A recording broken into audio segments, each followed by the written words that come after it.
Morning, afternoon, hello. How you all doing? Right, appears I can block people after all. Um, I have to request to block them. Why would you be allowed to do anything you want to do on your own YouTube channel? I don't know. But yes, I didn't think it would actually work. It was only after someone said something on Twitter. But yes, for those of you who had dealings with River Churnet and Captain Chaos, they are now gone. And so apparently are all their comments, I think. I haven't checked them all, but I've noticed that the one or two just aren't there anymore, so I'll assume they've all been deleted. Not by me, you know. All I did was request to have them blocked. So they must have upset someone. Presumably with the death threats. I'm not quite sure, but there you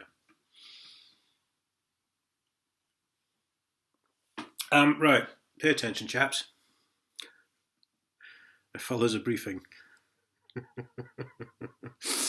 I remember, as I'm sure some of you will, there was a very nasty sort of fluey, coldy type thing going around before Christmas, October, November, December. I had it. I had a version of it. I'm sure a lot of truck drivers did, because as I've said before in the channel, the virus was deliberately manufactured and deliberately spread, and it was done by using Chinese containers. Because for all your lockdowns and your flight restrictions, and as we discussed before, that was all a fucking distraction, because none of these Chinese containers were ever stopped going worldwide. So that was phase one. Unfortunately, well, people like myself just carried on at work because no one had heard of fucking coronavirus. I wasn't being selfish and trying to spread the thing. I didn't know what was wrong with me, actually. It was a mixture of symptoms. It's not like anything I've had before. I was getting like shooting pains in my legs, and I was getting pins and needles in my legs and arms and stuff like that. I didn't have any breathing problems other than obviously my sinuses were blocked up because it was like a coldy flu thing. But I didn't know what it was, and I just carried on because that's what you do. Um, so there was that, but it wasn't deadly enough. That was phase one. So in February, January, February, they released phase two, which was when people were going to hospital if they were struck down by it quite seriously, and they were on ventilators and everything. Because they expected the first one to kill people, but it didn't. So then the second one killed people, but it didn't kill enough people, right? I can't believe I'm actually saying this. It didn't kill enough people, so they had to usher in phase three, which was testing en masse to try and get more cases, right? To terrify some people some more. They're actually trying to scare us to death. Right, even with the effects of phase two, when people were dying, some people were dying. Not very many people died, about 1,500 in the UK. And I do believe Donald Trump made CDC change the figures in America because they were saying 250,000 and died, and in fact it was about 9,000. And they had to put that on their website about 2 months ago.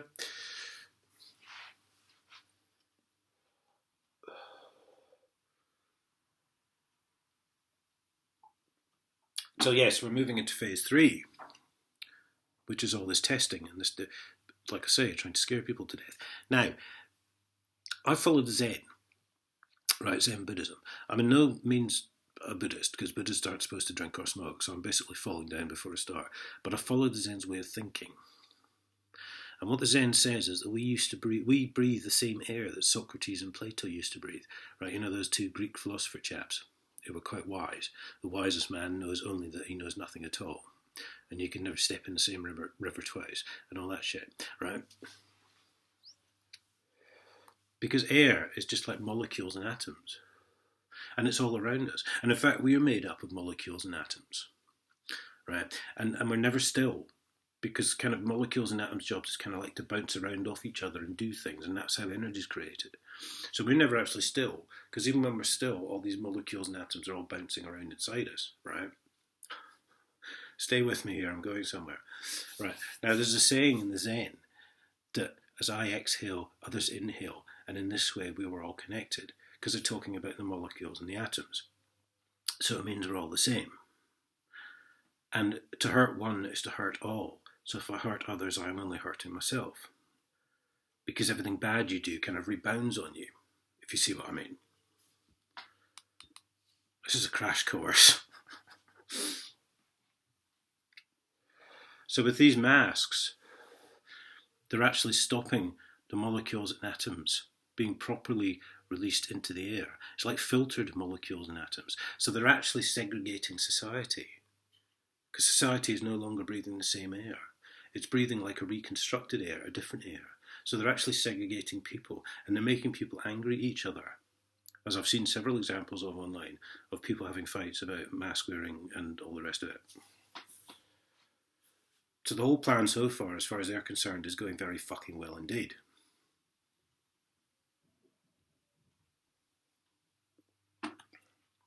But there's more, right? Why do you think they're building all these secret nuclear bunkers, like the one up the road that no one's supposed to know about?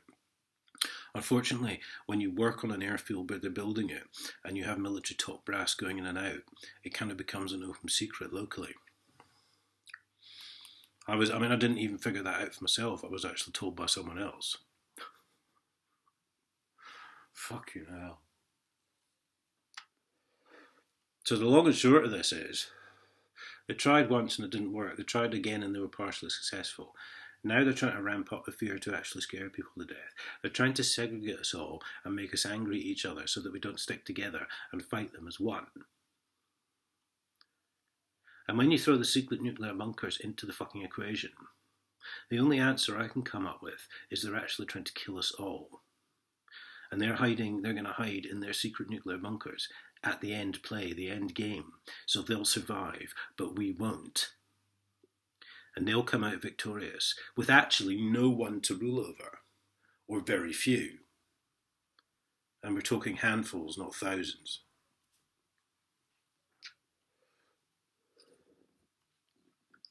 They want to start the human race all over again. That is their answer to all the problems that they cannot deal with. All the crime, all the shortages of funding in the NHS and for the roads and everything else. They know, they sit back, and I've no doubt they organised this at one of their fucking G20 meetings or whatever, which is why a select group of countries is involved. But if you take out that amount of the world's population, that's going to have, after effects, isn't it? That's going to rock on. So they know they've fucked everything up. Right? They know they're a fucking laughingstock. They know they're a joke. They know that we hate them and we'd like nothing better than to get rid of them.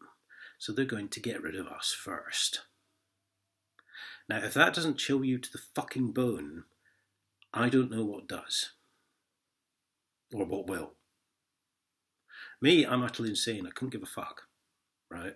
I've had 48 years on this planet. I'll probably make 50. I've done things and seen things, partly by circumstance, partly by planning, that many, many, many thousands of people the world over would never see. Right? I've nearly died more times than I can fucking remember. I'm getting quite comfortable with the idea of death, in fact, that I've nearly died that many times. So I don't care. You don't have to watch this channel. You don't have to wake up. You don't have to be educated. You don't have to look at all the other stuff out there on BitTube and YouTube and Facebook and Twitter. And I'm even seeing some of it creep into LinkedIn now, which is supposed to be a business networking site. But there's a few people piping up there with some very radical ideas.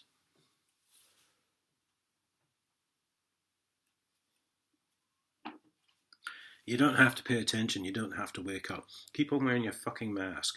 Keep on getting fucking lung disease by breathing in fucking plastic polymer, because that's what they're fucking made of, as I've just put quite a lengthy post on Facebook this morning. And yeah, you'll die. And they're not going to care how old you are. They're not going to care what life you've lived. They want rid of you. They want to start all over. They want rid of this arrogant, questioning human population which demands to hold them to account, because they don't want to be held to account. They don't see themselves as accountable. And we're pissing them off, wanting to know what they get up to, where our money goes, where the taxpayers' money goes. They don't think we should be allowed to know that. So, there's your happy Saturday morning thought. Or happy Saturday afternoonish thought. Anyway, I'll see you all later.